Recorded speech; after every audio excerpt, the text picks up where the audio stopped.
Now, you don't have to make your bike impossible to steal. Your goal is simply to make it take longer than the one parked next to it.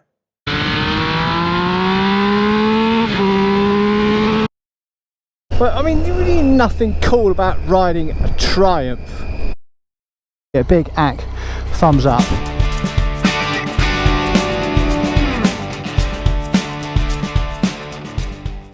Hi everyone, I'm Ak, and welcome to the very first episode of Beat the Thieves. Now, before we get started, a quick disclaimer. Firstly, I've got some notes below the camera, so every now and then I'm not going to be paying attention to you. I'm going to be looking down, but don't feel bad. If I don't have stuff written down, I will forget. And secondly, nothing in the series that we're going to talk about, for example, this episode today, is going to make your bike impossible to steal. If a determined gang basically turns up with enough people, enough tools, and enough time, almost any bike can be stolen.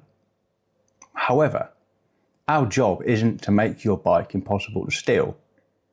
Our job is simply to make it such a pain in the arse that they'll go looking elsewhere. And today's subject is arguably the biggest weapon that you've got in your armoury against thieves: time. Now, before we get into that, let's quickly talk about two types of thieves, or should I say the types of thieves, technically, of which there are two. Firstly, there's the opportunist. These are the idiots who stumble across an easy target, and maybe they see a bike parked up with no security.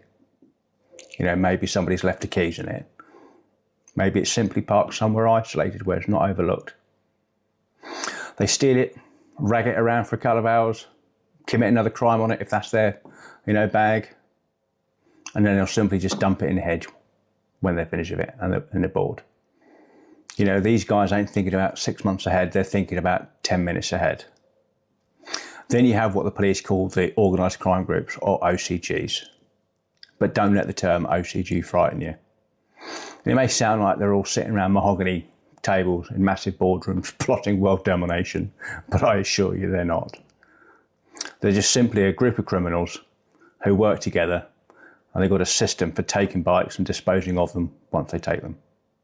Now, some, to be fair, are actually very well organised. Some, quite frankly, couldn't even organise a night out. And the only reason they're called organised crime groups, or OCGs, is because they work collectively and they've got a system to basically get rid of bikes after they've taken them, which is simply steal bike, move bike, hide bike, sell bike, strip bike, repeat. Now, sadly, the line between opportunists and an organised thief isn't as clear as it used to be. Nowadays, they overlap quite a lot. Right, let's talk about their MO. The police use the phrase MO, or Modus Operandi, which is simply a fancy Latin way of saying how do they normally operate. And there are two methods that you'll probably recognise. Method one, the scooter gangs. You know the ones, you've seen them on TV. You know, groups of lads dressed in head to toe in black, usually on stolen scooters. No, there's no usually. They will be on stolen scooters with clone plates. And they usually have all the confidence in the world until someone mentions, going to prison. Well, arguably they're not particularly scared of going to prison, because we all know prison's a bit of a holiday camp nowadays, but that's a totally different story. They're more scared about having their arses, increased in size repeatedly for a period of time, shall we say. You could argue there are opportunities because they're basically just roaming around looking for opportunities. However, because they're linked to criminal networks that know where the bike is going after they steal it, they're classed as organised crime groups. And generally they're looking for modern, desirable bikes, sports bikes, adventure bikes, supermotos, anything worth decent money. So if you're riding around on a 10-year-old Tiger that's depreciating more than my hairline, like me, you're probably going to be less interesting to someone on a brand new Panigale or a 1300 GS. Now, it doesn't make you immune, don't get me wrong. It just makes you, your priority, you're basically lower down the shopping list. These gangs will target riders on the move, intimidating them to handing over the bike, or they'll target bikes parked up. And please, Don't simply rely on your steering lock. I've watched far too much CCTV coverage over the years where steering locks lasted about as long as a cornetto in the Sahara. A few violent kicks and bang, it's gone, over. One example sticks in my mind specifically, involved, what was it, a Honda kind of hybrid scooter thing, the XADV. The owner wheeled it out of the garage, put it onto his driveway, obviously locked it, steering lock, walked back round the side of his house, walked through the back door, picked up his lid, picked up his keys, got to the front door, bang, gone. And all of that in less than 30 seconds. The gang arrived on scooters, one broke the steering lock, the other one pushed the bike away, and when a passing motorist challenged them, or more tried to challenge them, one of these delightful young gentlemen produced a screwdriver out of his pocket and threatened them with it. 30 seconds. That's all it took. Method 2, quite simply, what we call the long game. The second method is far more patient. Someone notices you out where you're riding, they quietly follow you home, or perhaps they answer you on Auto Trader, your ad for selling your bike privately, and they come around and they arrange to view the bike. They seem perfectly pleasant, don't they all? And they have a good look around, ask lots of questions, take mental notes, and then they give it the old, I'm going to have a think. Yeah, I'll come back to you, mate. You've all heard it before. Off they go. You think nothing more of it until 2 nights later when your garage is empty. If you sell bikes privately, don't worry. I've got a dedicated episode coming on exactly that subject soon, covering simple things you can do to put off those who only come to view your bike to scope you out and come back later to steal your baby. So if you haven't already, please subscribe and hit the notification bell. Right, time. Time is their enemy. So let's get to the point of today's episode. Why is time so important? Simple. Thieves hate it. The longer they spend trying to steal your bike, the greater the chance they have to get interrupted. Someone walks past. A neighbour looks out the window. A dog starts barking nearby. A security light comes on next door. A police car happens to drive past. Sorry, no, the last one was a joke. When was the last time a police car bloody drove past anywhere? Or they simply just lose patience and go elsewhere. I mean, your job simply is to, every extra minute that you add increases the chance of them getting caught or disrupted or losing hope. I quite like the idea of them losing hope.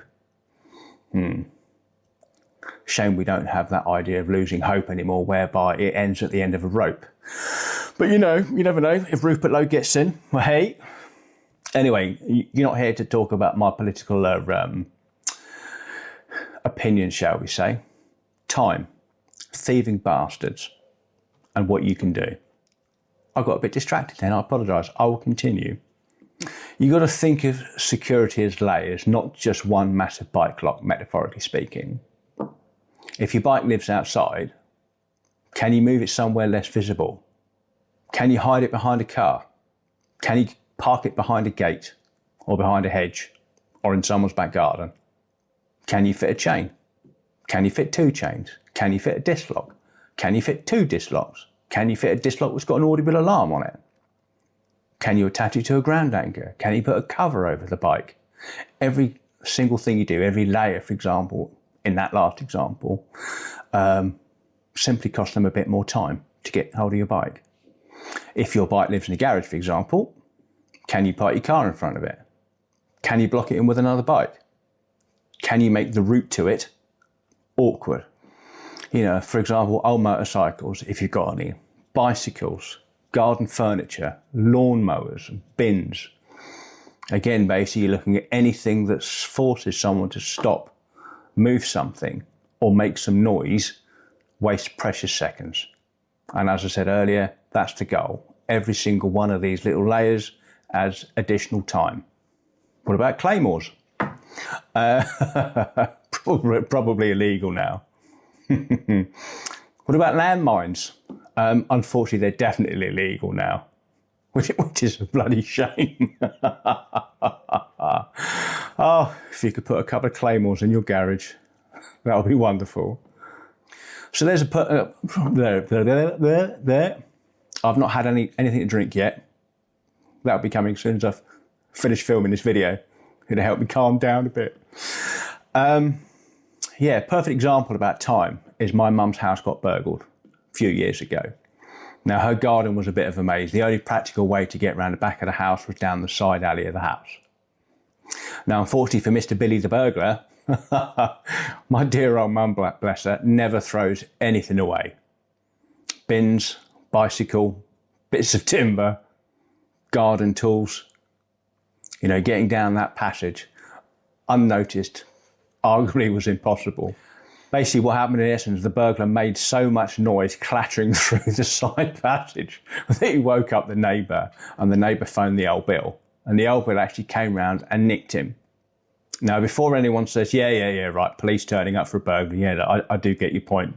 You know, they don't turn out for stuff like this nowadays, really, do they? But again, that's a different argument and a different video. But to be fair, this was about 30 years ago when we actually had police in abundance who could respond to things like this.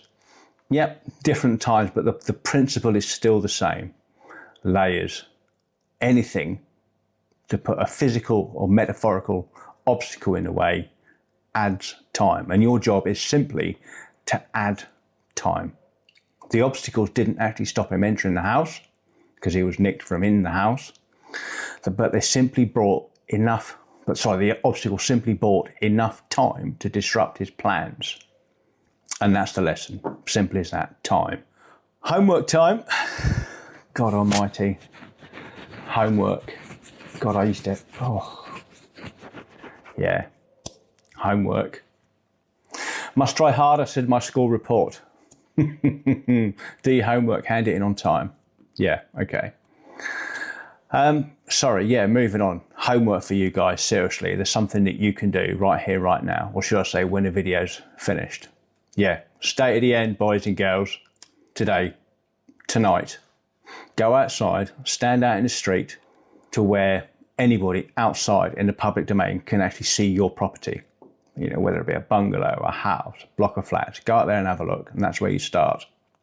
Now, from that point, I want you to walk the exact route that you would need to take to get to your bike.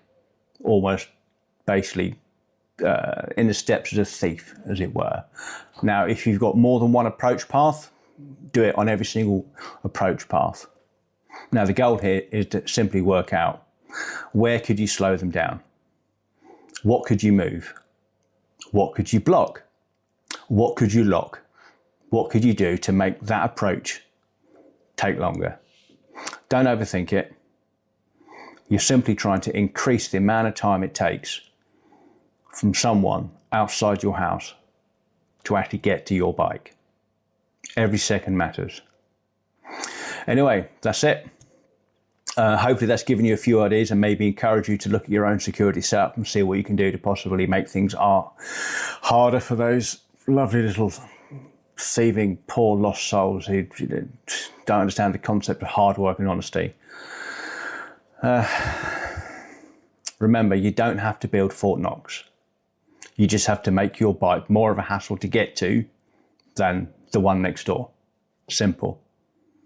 In the next couple of episodes, I'll be talking more about things that thieves don't like and what they think about when they're looking to steal a bike. I have two more, the main enemies of bike thieves, which is basically noise and visibility. I'll also be covering how to secure garages and sheds, how to sell your motorcycle safely from home, and what to look for when you're actually out riding so you don't accidentally lead a thief back to your home. If you found any of this information here useful, please hit subscribe and ding the notification bell and leave a comment below. If you've got your own security tips, I would love to hear them. And with your permission, I'll put some in the next episode so everyone can benefit from your wisdom. Because I certainly won't be benefiting from mine. Hey, twat. That's me, by the way. I'm not talking about you. I'm talking about me. You know, a bit of self-love and bigging up and all that crap. Anyway, I'm Mac. Thanks for watching. And I'll see you on the next one. Keep adding minutes. Because extra